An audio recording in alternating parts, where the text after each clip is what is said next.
Muy buenas noches, mis queridos hermanos, amigos, bienvenidos una vez más a este culto virtual que tenemos siempre, noche tras noche, a partir de las 8.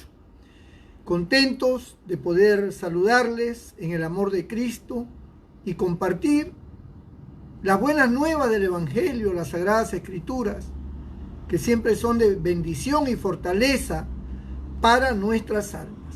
Gracias al Señor por darnos este privilegio. Quiero hablar esta noche de un tema bastante bonito, muy edificante. Y voy a leer en el capítulo 17 del libro de Éxodo y versículo 11. Dice la palabra del Señor. Y sucedía que cuando alzaba Moisés su mano, Israel prevalecía. A cuando él bajaba su mano, prevalecía Amalek. Bendito el nombre del Señor. Yo quiero hablarle un poco acerca de los pastores. Seguramente usted tiene algún pastor, ¿verdad? Donde usted congrega. Puede que usted se lleve bien con su pastor, puede que no lo sé. Porque hay casos así donde hay creyentes que no se llevan bien con su pastor. Tienen sus razones. Pero la mayoría se lleva bien con su pastor. Por algo es su pastor. Y yo quiero que comprendamos algunas facetas del pastor. A veces la gente menosprecia o tiene en poco la labor pastoral. Lo considera tal vez un poco inútil para algunos. Ven al pastor como un hombre ocioso, como una persona que no tiene mayores responsabilidades más que predicar y gana dinero así. Pero quiero enfocar algunas cosas para que usted entienda la labor de un pastor.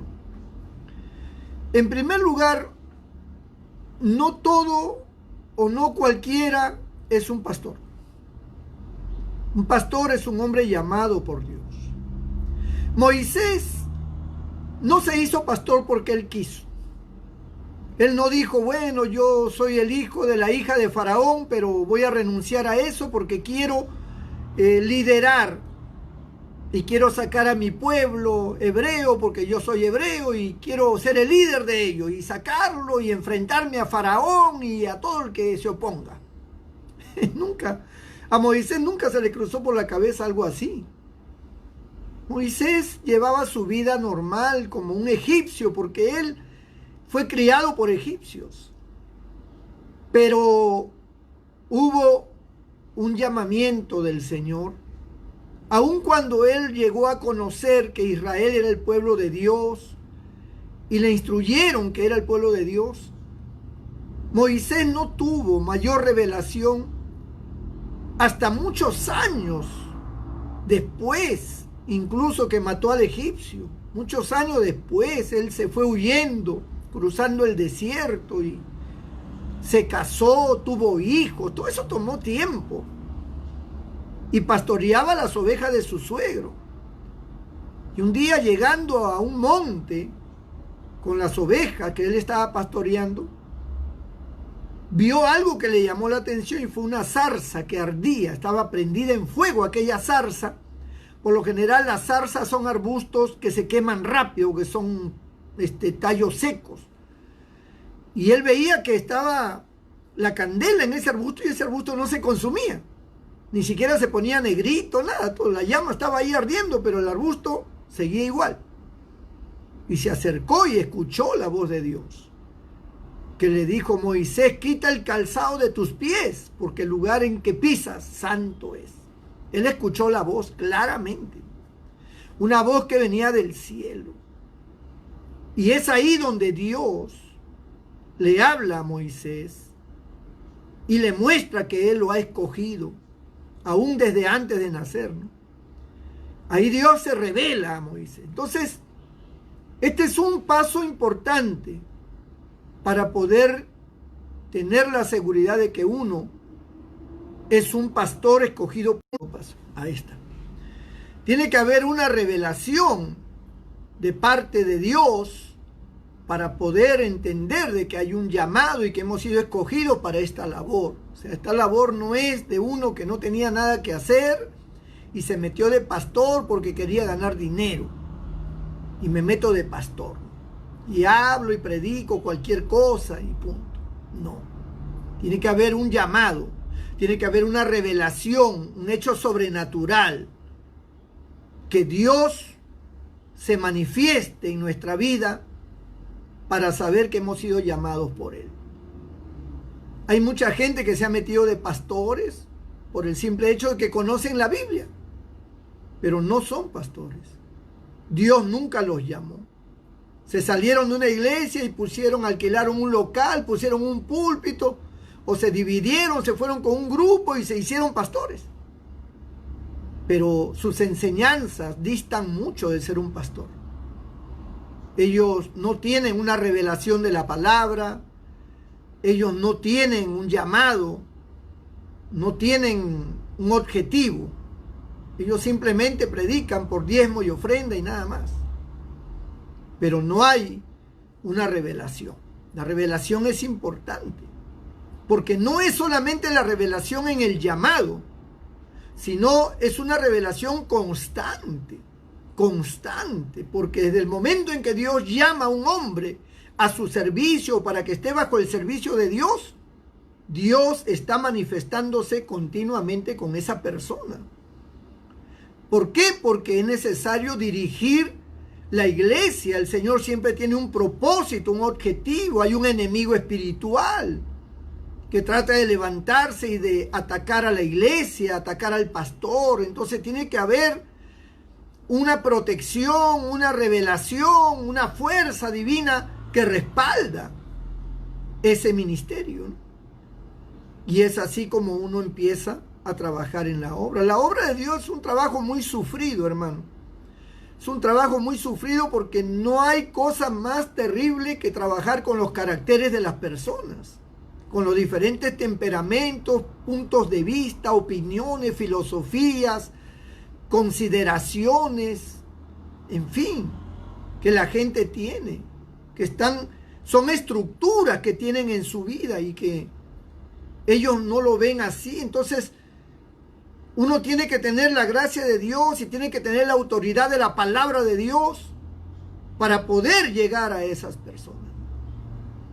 Es más, yo puedo comparar a un pastor con un abogado, porque el abogado es un hombre que estudia las leyes para poder realizar una buena defensa a su patrocinado, ¿no?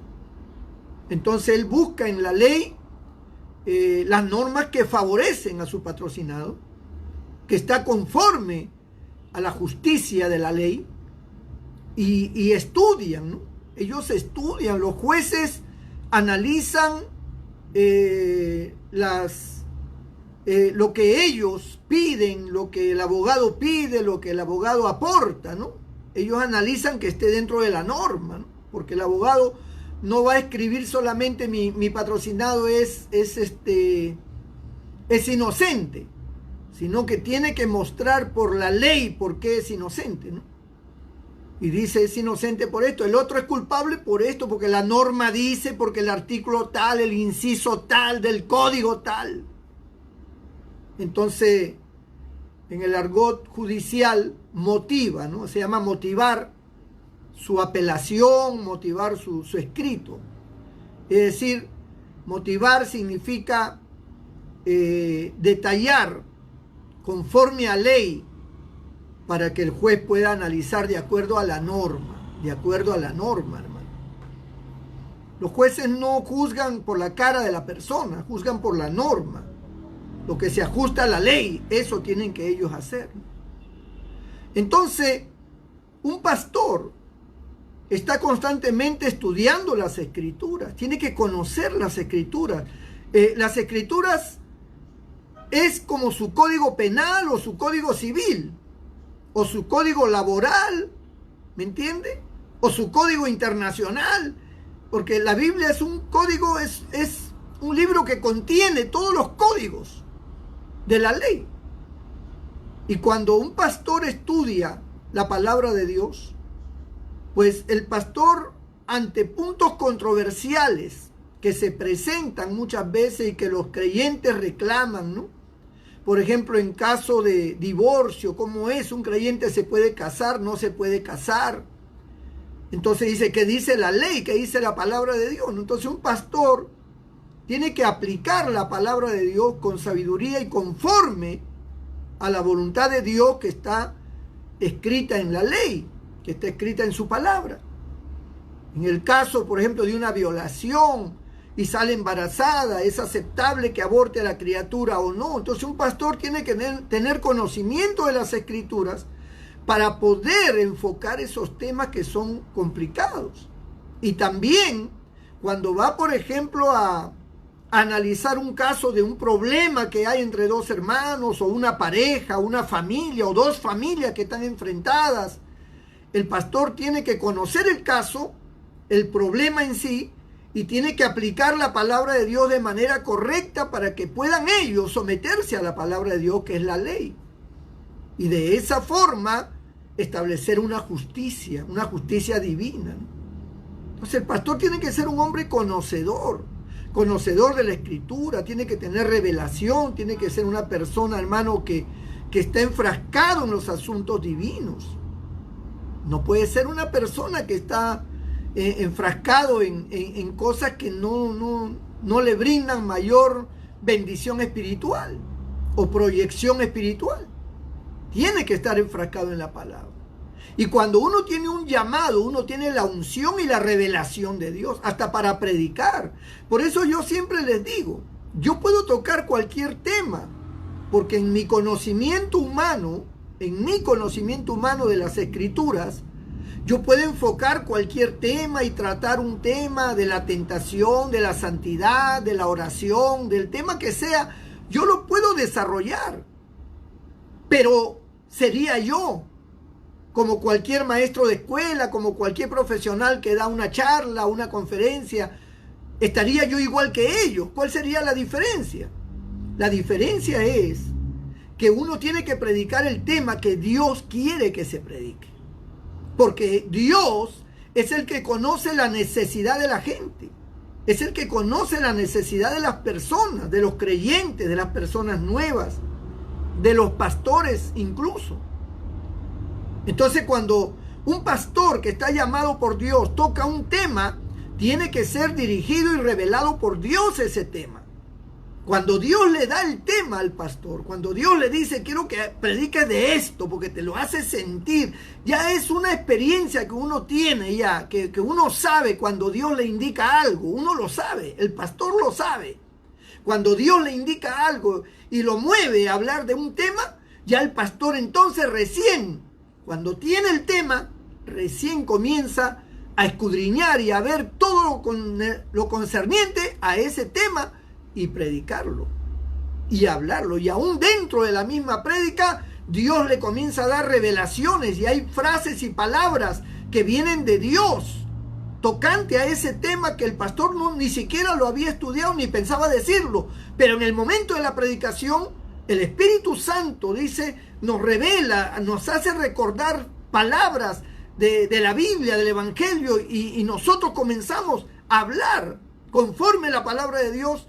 Y esa inspiración es dirigida por Dios. Entonces la palabra de Dios se vuelve, hermano, conmovedora. Se torna entonces libertadora. Hay gente que se quebranta oyendo la palabra de Dios. Hay gente que se compunge, que se arrepienten porque se dan cuenta que han pecado, porque la palabra de Dios está llegando a ellos, porque es el tema que Dios escogió específicamente para esa persona. Entonces, es importantísimo que un pastor conozca las escrituras y tenga la revelación continua de parte de Dios. Si todos los días predica, todos los días tiene que tener el tema para predicar. No puede predicar cualquier cosa. No puede hablar lo que el pastor en ese momento se imagina. Tiene que hablar lo que Dios le revela que hable. Ese es un pastor. Moisés fue un hombre ungido, fue un hombre llamado, fue un líder que dirigió a todo un pueblo que era el pueblo de Dios. No era el pueblo de Moisés, era el pueblo de Dios. Él tenía que guiar. Y dentro de ese liderazgo, Moisés tenía que tener cualidades que pudieran sobrellevar los problemas de todo ese pueblo de millones de personas. Si uno con una iglesia pequeña, hermano, de 600, 500 personas, uno se vuelve loco con tantos problemas, imagínense dirigir una iglesia de millones. O sea, cada persona es un mundo. Y hay personas que te entienden y hay personas que no te entienden. Como dice el piurano, no entendí nada, pero suena bonito. Entonces, hay gente que no te entiende. A veces das una directriz y lo toman a mal. Planteas algo y lo ven mal, lo enfocan mal. Se resienten. Cuando usted determina algo, de repente exalta a un hermano, el otro se resiente porque no lo exaltaron, no lo mencionaron. Entonces, hay gente que es muy sensible, que no se les puede hablar, hermano, con mucha autoridad. Uno tiene que tener mucho cuidado con ciertos hermanos, porque rápido se resienten, se molestan, o ya dejan de venir y ya se transforman. ¿Por qué? Porque son débiles en la fe. En la viña del Señor hay gente débil en la fe, hay gente fuerte, hay gente, hermano, que son muy entregados y muy colaboradores, y hay otros que son muy duros y tacaños. Hay gente de todo, ¿no? Hay gente carnal, hay gente espiritual, hay gente que ora, hay gente que no ora, hay gente que ayuna, hay gente que no ayuna. Hay gente que le gusta participar y hay gente que no quiere participar. Y uno tiene que tener paciencia y ser tolerante con cada uno de ellos. Y tratar de animarlos y de ayudarlos y de levantarlos. A veces hay que exhortar también para que puedan ponerse firmes. Pero todo eso, hermano, es una labor bastante fuerte, bastante complicada, porque son caracteres, son temperamentos, son puntos de vista. Y ningún pastor quiere que la gente deje de ir al templo y deje de escuchar la palabra. Todos queremos que la gente se convierta y sirva al Señor. Entonces, amado hermano, Moisés era un hombre que dirigía a toda una nación. Él dirigía a todo un pueblo que era de Dios. Pero Moisés también tenía enemigos. Enemigos dentro del mismo pueblo y enemigos externos, fuera de ese pueblo. Y sus enemigos más fuertes de Moisés eran los que estaban con él. Gente interna que buscaban socavar el testimonio de Moisés. La Biblia dice que Moisés se enamoró de una mujer negrita. Y parece que dentro de la congregación habían gente racista. Y cuando supieron que él se había enamorado de una mujer cusita, que era una mujer de piel negra, se armó el escándalo. Y comenzaron a murmurar de Moisés. Y comenzaron a hablar mal y a restarle a Moisés su autoridad y a restarlo como líder y como hombre de Dios. Y Dios tuvo que intervenir. Dios le dijo a Moisés: reúneme al pueblo. Y puso a una de sus hermanas, a su hermana, que era la que había murmurado, le dio la lepra. Dios la castigó ante todo el pueblo para que el pueblo tuviera temor.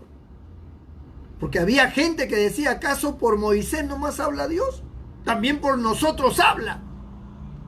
Pero Dios les dijo: el día que yo quiera hablar con alguno de ustedes, les hablaré por sueños, por visiones, por algún tipo de revelación. Pero con mi siervo Moisés, cara a cara hablaré con él.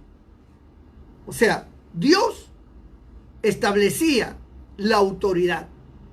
Y Dios decía: Moisés es el que yo elegí para guiar al pueblo. No los elegí a ustedes. Elegí a Moisés. Él es el guía. Él es el que dirige. Él es el que tiene la responsabilidad, no ustedes. Ustedes se tienen que sujetar a él. Y esa sujeción no era una sujeción, hermano, abusiva de parte de Moisés, ni tampoco incoherente. Era una sujeción correcta. Era una sujeción donde todo el pueblo tenía que obedecer porque estaban marchando por el desierto hacia una tierra prometida. Y Moisés tenía que guiarlos porque Dios le daba a él la revelación para guiar a ese pueblo. Entonces, uno de los problemas grandes que tenía Moisés no era con la gente de fuera, con los enemigos de fuera, sino con enemigos de dentro. Era con los que más tenía él altercados, más luchas. Y él lloraba y clamaba por ellos. Porque había momentos en que Dios quería destruirlo, quería, hermano, eliminarlo. Y Moisés intercedía: Señor, no lo hagas, no lo hagas. Porque ¿qué van a decir las otras naciones? Que nos sacaste al desierto para matarnos acá en el desierto. No, no puedes hacer eso, Señor. Entonces él clamaba por la gente que le hacía daño. Por la gente que no estaba de acuerdo con él, que le tenían envidia, que le tenían celo, que lo miraban mal, que le tenían cólera por algún motivo. Porque, como dice la gente por ahí, uno no es pepita de oro para caerle bien a todo el mundo. ¿No? Si fuéramos pepita de oro, todo el mundo nos codiciaría, pero como no somos pepita de oro, sino que más bien somos como una piedra, pues nadie nos quiere tanto, ¿no? Hay quienes sí nos aprecian, nos aman, se sujetan, caminan con nosotros, pelean la misma batalla que nosotros, pero hay quienes, hermanos, son muy difíciles y lejos de ayudar, más bien ellos son los que tratan de frenar y nos jalan más bien hacia atrás en vez de empujarnos hacia adelante. Y uno tiene que tener la sabiduría y pelear esa batalla, ¿no? Contra los mismos que son parte del grupo, de la iglesia, del cuerpo del Señor, de la nación de Dios. Y eso le pasaba a Moisés. Aparte de esos enemigos, Moisés tenía sus enemigos, que eran los hombres de otras naciones, ¿no? Que querían destruir a Israel, que no querían verlo, que querían matarlos y le hacían guerra. Por ejemplo, los amalecitas, que es donde hemos leído. Los de Amalec le hicieron la guerra y querían matar a Israel. Y eran gente bien armada, eran gente bien poderosa, hermano. Pero ellos se estaban enfrentando al pueblo de Dios. Y Moisés era el líder. Pero detrás de Moisés estaba el más grande de los grandes, que era Dios. Entonces, hemos leído un pasaje donde dice que en esa guerra con Amalec, en que Josué estaba enfrentado como general y todo el ejército de Israel contra los amalecitas, dice que Moisés fue llevado a la parte de arriba de un monte con 2 hombres más de confianza. Y él tenía la mano levantada. Él tenía la mano levantada. Y dice que cuando él levantaba la mano hacia el cielo, dice que prevalecía Israel sobre sus enemigos. Miren ustedes cuán importante era la acción de Moisés. A pesar de que él no estaba en el campo de batalla, él no estaba con la espada peleando, como lo hacía David y otros hombres. Él era un hombre ya de edad, era un hombre ya anciano, él no podía estar en la batalla, pero el solo hecho de que Moisés levantara la mano hacia el cielo hacía que Dios le diera la victoria sobre sus enemigos. Y cuando él bajaba la mano porque se cansaba, entonces Amalec prevalecía contra Israel. O sea, la importancia de lo que es un hombre escogido, de lo que es un hombre llamado, de lo que es un hombre, amado hermano, que tiene ese contacto con Dios, de tal manera que con solo levantar sus manos, hacía que tuviera victoria el pueblo que él dirigía, que ganaran la batalla, que la batalla fuera en favor de ellos. Pero cuando él bajaba la mano, entonces prevalecía Amalec. ¿Y por qué Dios permitía eso? Para demostrar que Moisés había sido escogido por Dios, para demostrar que él era el hombre a quien tenían que obedecer, a quien tenían que sujetarse, porque era el hombre de Dios. Entonces, amado hermano, llegó un momento en que Moisés ya no podía mantener sus manos en alto y de cansancio, así que tampoco podía estar mucho tiempo de pie. Así que los 2 hombres que estaban con él pusieron una piedra grande como silla y lo sentaron en esa piedra, y cada uno le sostuvo los brazos en alto. Y dice que le mantuvieron así hasta que ganaron completamente la batalla. Esa fue la forma que Dios utilizó para que Israel ganara la batalla. Entonces, quiere decir que dentro de las batallas prevalece siempre, hermano, el liderazgo. Dios utiliza a los hombres que Él ha llamado.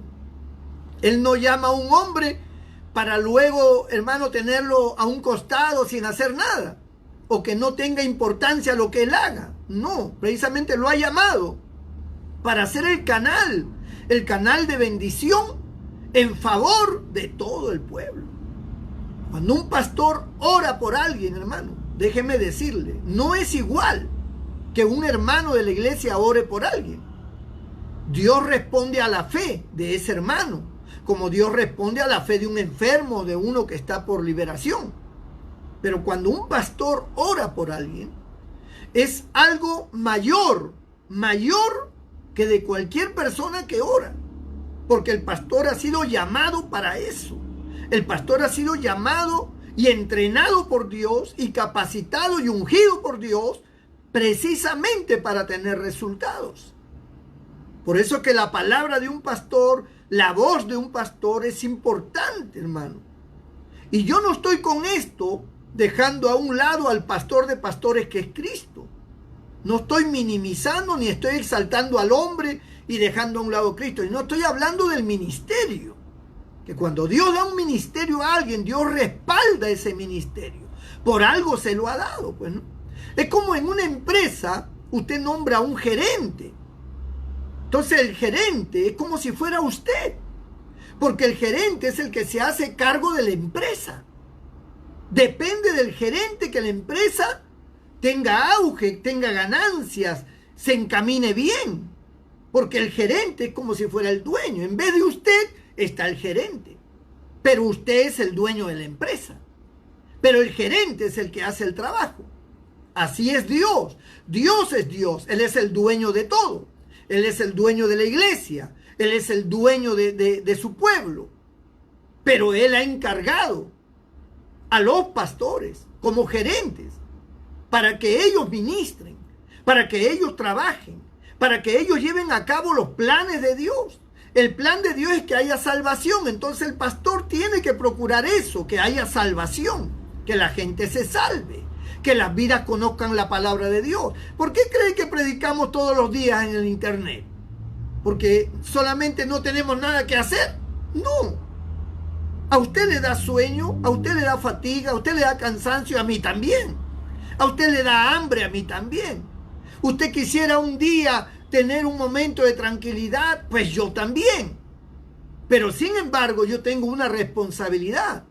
Y mi responsabilidad es predicar la palabra de Dios. Como la responsabilidad suya es salir todas las mañanas a trabajar para traer el pan para sus hijos. Pues yo, mi responsabilidad es traer el pan espiritual a todos los hijos de Dios. Y a todas las personas que aún no son hijos de Dios. Tengo que predicarles la palabra.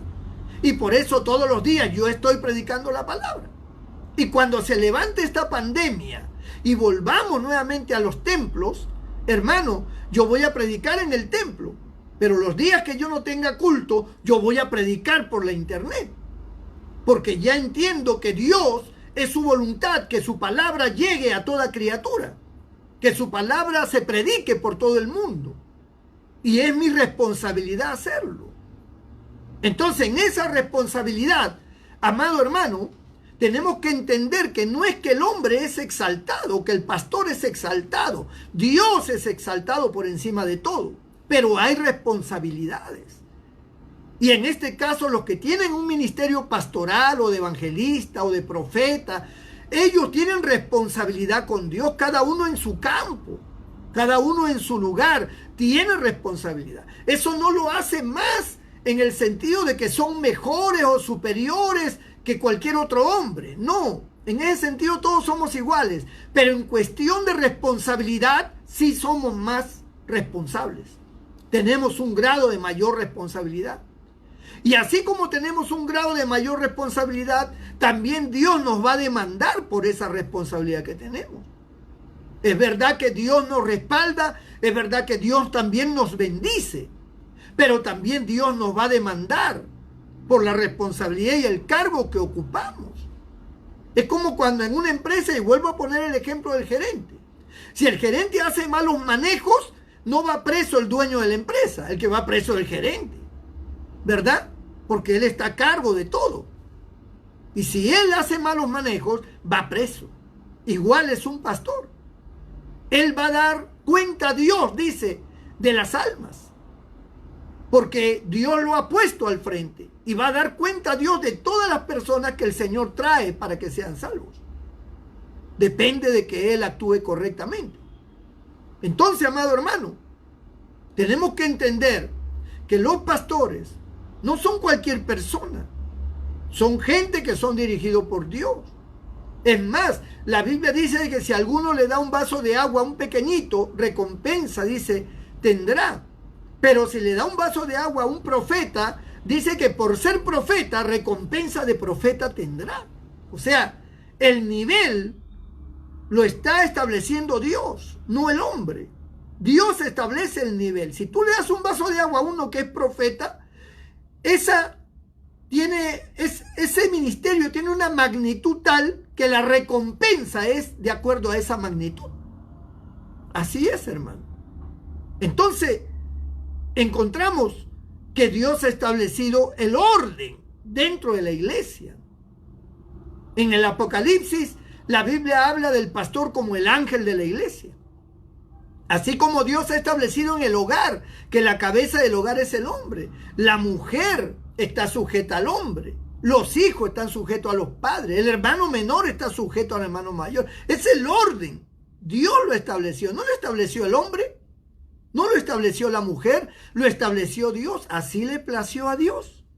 Y así es como es. En un país, quien tiene toda la responsabilidad del manejo de un país es el presidente de la República. Y juntamente con él, todos sus ministros en el poder legislativo y también en el poder del parlamento.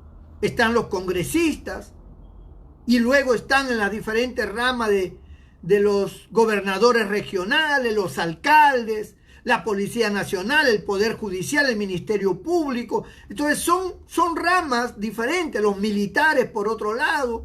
Entonces cada uno ocupa una función, pero quien está al frente de todos ellos es el presidente de la República. Y sabemos que sobre la cabeza del presidente de la República está Dios, porque Dios siempre es el jefe supremo. Si un presidente actúa bien y hace un buen trabajo, es elogiado y honrado. Y está bien. Y está bien honrar. La Biblia dice, honrad al rey, dice la Biblia. Honrad al que honra merece, dice en el libro de Romanos. Entonces, Dios no se siente mal porque alguien honre a un presidente que está trabajando bien. Bueno, son pocos los que trabajan bien, lamentablemente. Pero si alguno hiciera el bien, es honrado. Eso no le quita el puesto a Dios. Eso no le quita la gloria a Dios. Dios sigue siendo glorificado porque la gente dice, gracias a Dios que tenemos ese presidente. ¿Ve? Le da la gloria a Dios. El trabajo de ese hombre honra a Dios. Gracias a Dios que Dios nos ha dado un buen líder, que Dios nos ha dado un buen pastor, que Dios nos ha dado un buen presidente, que Dios nos ha dado buenos congresistas, que Dios nos ha dado un buen juez, que Dios nos ha dado un buen alcalde, un buen gobernador, que Dios nos ha dado un buen fiscal. Entonces, glorificamos a Dios cuando la gente actúa correctamente en esos cargos de importancia. Y eso dentro de las iglesias pasa lo mismo. Pero cuando actúan mal, entonces nos sentimos mal. Decimos, qué desdichados somos de tener un presidente así. Qué infelices somos de tener un alcalde, un fiscal, un juez corrupto, de tener esto, de tener lo otro. O sea, la gente se siente defraudada, se siente mal. Qué triste tener un pastor así, un pastor que roba, un pastor acá, un pastor allá. Entonces, la gente está disconforme.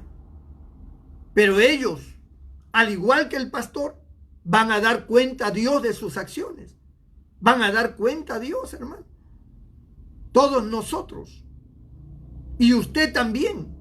Aun cuando usted no ocupe un cargo de importancia ni sea pastor, el hecho que sea un ciudadano de a pie, también le va a dar cuenta a Dios por lo que está haciendo con su familia, por la forma en que usted está actuando, por el pecado que comete. Todos le vamos a rendir cuenta a Dios. Pero hay una palabra de esperanza, hay una palabra de fe, hay una palabra que te dice que si tú te entregas tu vida a Cristo, Él te perdona de todos tus pecados y cambiará tu vida y empezarás una vida nueva. Nosotros levantamos nuestras manos para que usted pueda ser salvo, para que usted pueda tener victoria en su vida, para que usted sea bendecido. Todas las mañanas levantamos nuestras manos, al acostarnos levantamos nuestras manos, durante el día levantamos nuestras manos en oración, en petición por usted. Ni siquiera lo conocemos, pero oramos por todos los hombres, por todas las mujeres, oramos por los jóvenes, oramos por todos los pastores y líderes de todas las iglesias, oramos por los gobernantes del mundo entero y de nuestro país, oramos por los congresistas, por los alcaldes, oramos por la Policía Nacional, para que Dios, hermano, los use con justicia, para los jueces, los fiscales, para que haya justicia en el país. Nosotros oramos y clamamos. Levantamos nuestras manos para eso y Dios nos oye, Dios nos oye. Por eso dice la Biblia que somos la sal de esta tierra, porque preservamos, como cuando usted le echa sal al pescado y sala el pescado o la carne, esa carne puede estar días y meses y no se pudre, porque la sal lo preserva. La Biblia dice que somos la sal de esta tierra, preservamos en contra del pecado. Somos la luz de este mundo porque iluminamos, clarificamos la mente, las ideas. Hermano, usted debe amar a su pastor. Usted debe apoyar. Esos dos hombres que le levantaban las manos a Moisés y que lo sentaron y lo tenían sosteniéndolo, habla del apoyo que los hermanos deben tenerle a su pastor. Porque el pastor sin los hermanos está solo y solo no puede pelear, necesita a los hermanos. Y cuando los hermanos lo apoyan, le levantan las manos, entonces la bendición de Dios viene sobre todo el pueblo. La gloria de Dios se manifiesta. Pero si usted es una persona que solamente critica al pastor y está en contra de él y siempre está lanzando cosas en contra de él y dando a entender cosas malas de él y criticándolo, criticando a su familia, criticando su vida y que esto y que lo otro, hermano, usted no es un apoyo. Si usted tiene tanta crítica y tiene tanto problema, ¿por qué no habla con su pastor? Acérquese a él y dígale: pastor, la verdad es que yo estoy disconforme con su trabajo, porque yo no veo bien este punto, este otro. Hable con él. ¿Por qué la cobardía? ¿Por qué detrás de bastidores? ¿Por qué escondido? Lanzan la piedra y esconden la mano. O entre sombras están allí acechando. ¿Por qué? Si usted está en la luz, si usted es un creyente fiel a Dios, usted no tiene que tener temor. Usted acérquese a su pastor y con amor y con respeto háblele: pastor, vengo porque tengo una inquietud. Y la verdad es de que yo he analizado el tema y me parece que hay puntos que quisiera que usted me aclare. Necesito que usted me resuelva algunos conflictos que estoy teniendo contra usted. El pastor le va a explicar. Ahora, si es pastor, le va a entender y le va a responder bien. Ahora, si no es pastor, es posible que lo vote de la iglesia. Si ese hombre no es pastor, es posible que lo vote, es posible que lo margine, es posible que lo tenga usted como enemigo. Pero si es pastor, lo va a comprender, lo va a entender y va a tratar de hacerle ver cómo son las cosas. Porque así es un verdadero pastor. El pastor su vida da por las ovejas, dice la palabra del Señor. El verdadero, el asalariado, el que no es pastor huye y abandona las ovejas. Pero el buen pastor su vida da por las ovejas. Y ahí estará siempre guiándolos, alimentándolos, dirigiéndolos en todo, orientándolos. Ese es el pastor.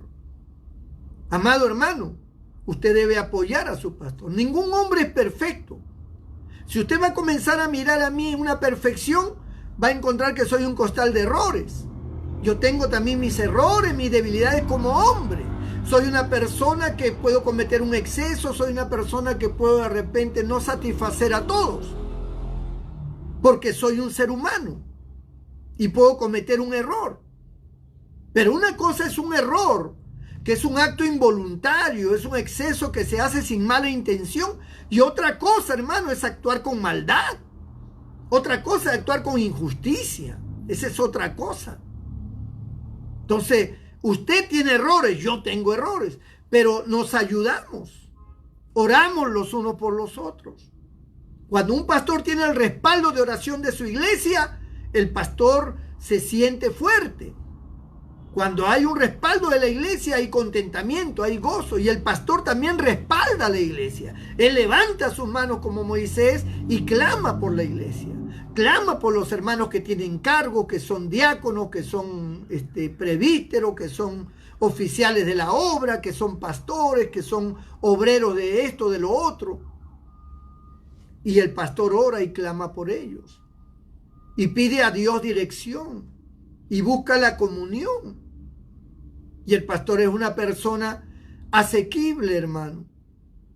Entonces, en muchas congregaciones, lamentablemente, hay un divorcio entre iglesia y pastor. Hay muchas congregaciones que tienen una guerra contra su pastor. Y pastores que tienen una guerra contra la iglesia. Y hay un conflicto ahí que nunca acaba. Y siempre están en pelea y siempre están en pleito.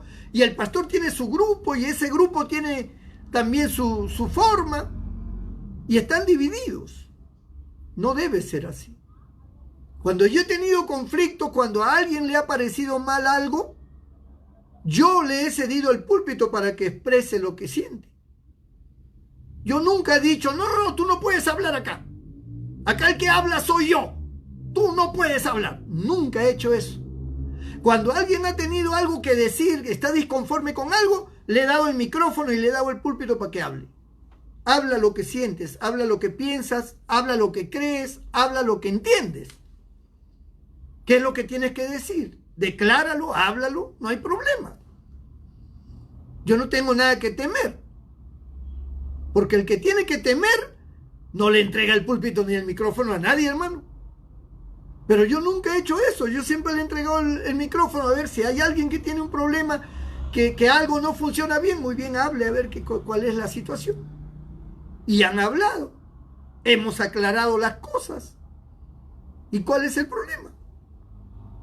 Pero cuando hay gente que quiere hacer daño, cuando hay gente que quiere lastimar, degradar, discriminar o humillar al pastor, buscan, hermano, una y otra cosa, la sinrazón, y comienzan a buscar hermanos por acá, por allá, se van a las casas, llaman por teléfono, que mira que el pastor así, que esto, que yo no estoy de acuerdo, que cómo es posible, que mira quién toma parte, que no puede ser, y que hace con los diezmos, y que hace con las ofrendas, y comienza una lluvia de críticas, pero a espaldas. ¿Por qué no vienes al pastor y le dices, pastor, hay esta situación, acláreme? Pues te lo aclaro. Y cualquier pastor tiene que estar en la postura de aclarar cualquier demanda de cualquier creyente, hermano, para que no haya ese problema dentro de la iglesia. Ahora, si a alguno se le ha aclarado y se le ha hecho ver las cosas y no quiere entender, ya pues entonces, mire, hay congregaciones de todo tipo y pastores de todo tipo. Tendrás que buscar otra iglesia, porque ya, ¿cómo andarán dos juntos si no estuvieran de acuerdo? ¿Me entiende? Entonces, si no hay algo que sea trascendental y uno le aclara y no entiende, pues, ¿qué puedo hacer? Pues ya no puedo hacer más nada. Se tendrá que ir. Hay gente que se ha ido porque decían, pastor, nosotros queremos congregar, pero el gobierno ha dicho que no podemos congregar. Y ha autorizado de que nadie puede tener reuniones porque no está permitido, pues. ¿De cómo yo voy a desobedecer las órdenes del gobierno y voy a abrir el templo para predicar cuando el gobierno ha establecido una ley que nadie puede predicar, que nadie puede reunirse en ningún local? Entonces estaría yo yendo contra la norma, contra el presidente, contra todo por satisfacer a un grupito que quieren congregar, que no tienen entendimiento y que no se quieren sujetar a la ley. Entonces algunos se han molestado porque he dicho que no y se han ido. Y dice, no, pues entonces me voy a otro porque por ahí están congregando. Pues anda con ellos. Ningún pastor es dueño de nadie. Ningún pastor es dueño de ninguna persona. Las personas son libres de escoger su camino, hermanos. El pastor no está para gobernar la vida de las personas, está para orientar, para dirigir con la palabra de Dios, no para tomar control de sus personas. Un pastor no puede estar controlando las personas. El pastor orienta, el pastor guía espiritualmente, pero no controla.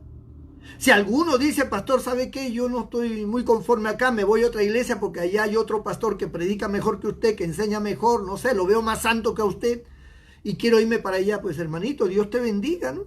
Porque la iglesia de Cristo es una sola.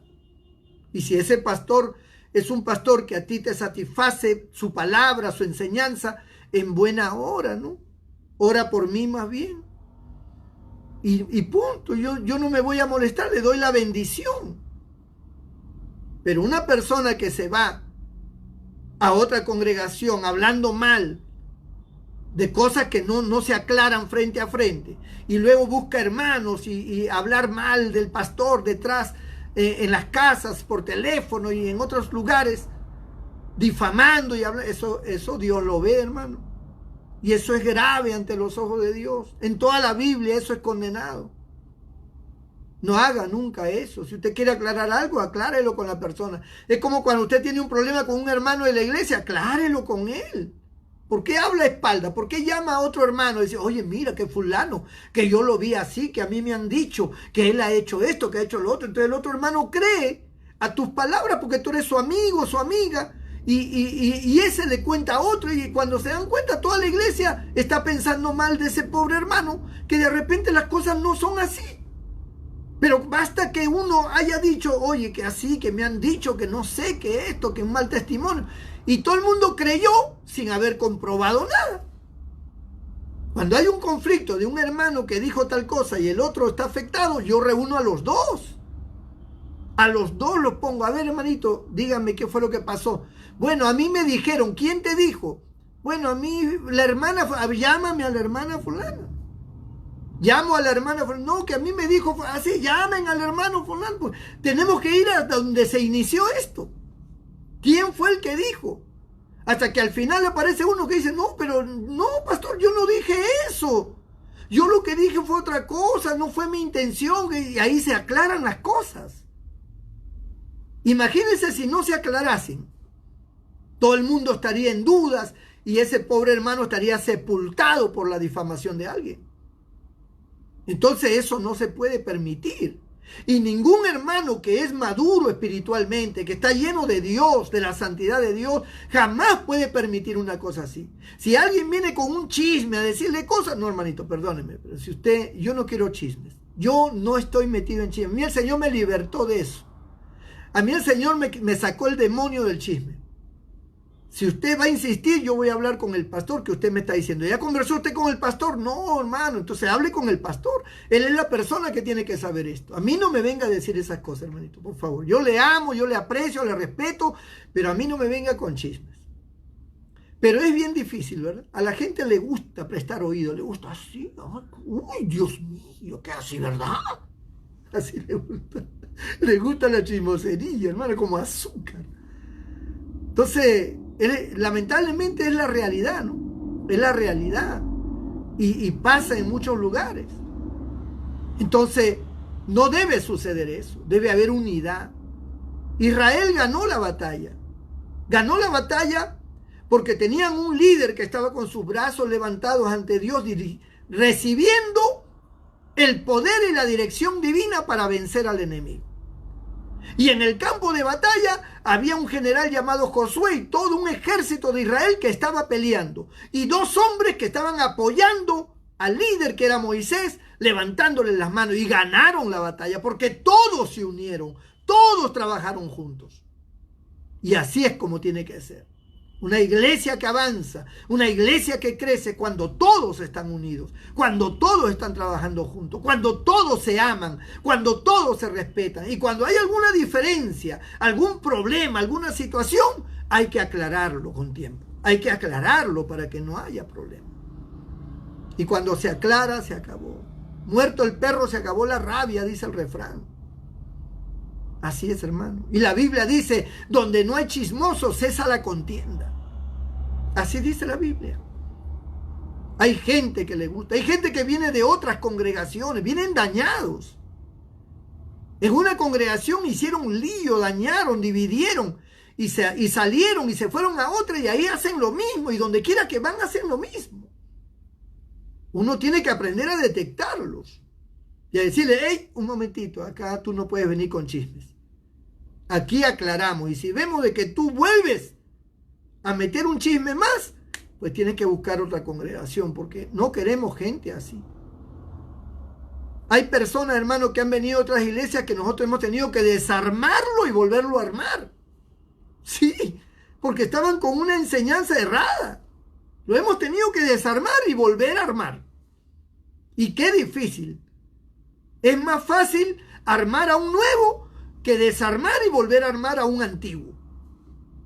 No. Es como cuando usted va al sastre y usted lleva un saco, ¿no? Un blazer o una chaqueta, como le llaman en otros países. Lo lleva al sastre para que le arregle porque le queda grande o está, no sé, medio raro. Y el sastre prefiere hacerle una chaqueta nueva, un saco nuevo, un blazer nuevo, que arreglarle el que tiene. Porque arreglarlo es más complicado. Es más complicado. Entonces, así pasa. Arreglar un creyente que viene con otras doctrinas, con enseñanzas raras y que viene con un afán de querer ser maestro y imponer, es complicadísimo. Con ello hay que tener mucho tacto, hermano. Y hay que desarmarlo, hay que quitarle toda esa basura que tiene adentro y ponerle sesos nuevos. Y ponerle entendimiento espiritual. Para que vuelva ya, ahora sí, a estar a la par con los demás, en el mismo espíritu, en el mismo sentir. Como dice la Biblia, somos uno en el espíritu, en un bautismo, en el mismo nombre de Jesús y en todo. Porque vienen con doctrinas raras, con enseñanzas raras. Entonces después nos escuchan predicar a nosotros que hablamos algo que a ellos no les parece y ahí arman la división. Perdóname, pero acá en esta congregación nosotros tenemos esta enseñanza y la hemos respaldado y fundamentado perfectamente con las escrituras. Si tú tienes otro criterio, aclaremos. Si no te convenzo, entonces tienes que buscar otra congregación porque no podemos andar juntos así, tú con una forma y yo con otra. No podemos. No podemos, hermano. Y yo llevo muchos años estudiando las escrituras para que venga alguien nuevo a querer enseñarnos o a querer descubrir el mar rojo que ya fue descubierto hace mucho tiempo. Entonces, tengamos cuidado. Y a los hermanos de todas las congregaciones, yo les digo una vez más, amen a su pastor, sujétense a su pastor, trabajen con su pastor brazo a brazo, luchen por el bienestar espiritual, avancen junto con su pastor, de la mano, todos con un mismo sentir.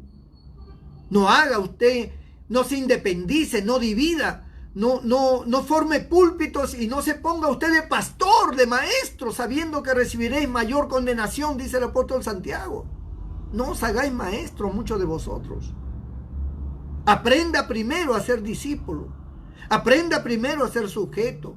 Ningún soldado raso pasa a general de un golpe, hermano. De soldado raso pasa todavía alférez. O cabo, de cabo alférez, de ahí teniente, de ahí capitán, de ahí mayor, de mayor a coronel, de coronel ya a general. Hay rangos, hay escalones, hay que ir subiendo uno por uno, ¿no? Hay quienes suben más rápido, otros menos, pero hay que escalar cada uno de los peldaños. Entonces no se vuelva usted general cuando es soldado raso. Y quiere enseñarle a un general que tiene todo el conocimiento, la estrategia, la experiencia, y usted siendo soldado raso le quiere enseñar al general. No, mi hermanito. Primero pase los 30 y 40 años que ese general ha pasado. y que ha sufrido y que ha sido golpeado y que ha tenido que aprender, primero pase usted esos 40 años y después hablamos, ¿no? Así es como funciona. Hermanos, este es un mensaje para todas las iglesias, para todas las congregaciones evangélicas. Amen a su pastor, trabajen con él. Estamos en los últimos tiempos. Que el Señor nos encuentre trabajando, que el Señor nos encuentre estando unidos. En esto conocerá el mundo que vosotros sois mis discípulos, si os amáis los unos a los otros. No en pelearnos, sino en amarnos. Cierra tus ojos, voy a orar por ti. Padre, en el nombre de Jesús, te pido por cada uno de mis hermanos pastores y por cada uno de mis hermanos miembros de diferentes congregaciones, Señor, a quien tú has salvado, a quien tú has obrado en sus vidas. Tal vez alguna doctrina, alguna enseñanza que no está bien, algún concepto equivocado ha puesto en litigio, Señor, entre el pastor y la congregación. Te pido que obres, que desbarates esa obra diabólica, porque tu palabra dice: hiere al pastor y las ovejas serán dispersadas. No permita, Señor, antes fortalece a tu iglesia.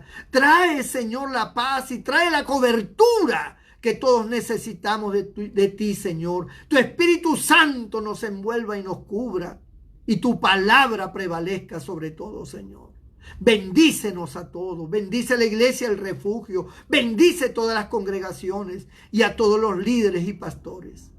Y bendice cada país y a sus gobernantes, Señor.